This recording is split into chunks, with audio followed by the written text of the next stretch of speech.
Владата се откажува од намерата да купи нов државен авион. Лидерски средби, формални и неформални, што сум ги имал со претседателот на СДСМ, тој беше многу јасен и рече дека за ова не треба да се критикува владата и они дека нема да ја критикува владата, бидејќи утре ќе биде друга влада, а воздухопловот ќе се користи и за хуманитарни причини. Но гледам дека не си стојат на зборот и ние ќе се повлечеме од таа набавка и ќе се молиме да останеме живи, доколку се урнеме некаде и доколку починеме, тогаш претпоставувам дека ќе им стане јасно на сите дека оваа дебата за некоја идна влада и за некои идни премиери е одвишок и дека е безпредметна. Одлуката доаѓа по острите критики од опозицијата дека набавката на нов авион е непотребен луксуз во време на криза. Со сума од околу 100 милиони евра се обезбедува половина од потребните пари за зголемување на минималната плата на 600 евра за работниците.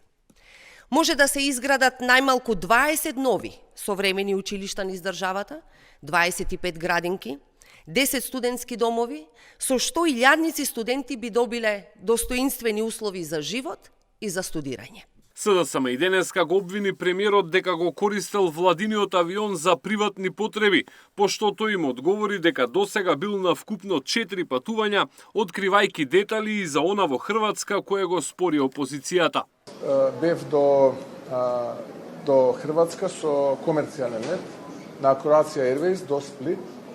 На покана на хрватскиот председател, господинот Зоран Милановиќ, имав работна вечера и мојот годишен одмор кој што требаше да трае 3 дена, го продолжив за еден ден да трае 4 дена и бидејќи го испуштив авионот повратно со комерцијален лет да се вратам во Скопје, а следниот ден имав неодложни обврски, авионот воздухопловот Владин дојде, ме зема од летиштето во Сплит, односно аеродромот во Сплит и ме донесе во Скопје. Владиниот Лирџет е произведен 2004-та, а од 2005-та е единствениот патнички воздухоплов во македонската државна флота.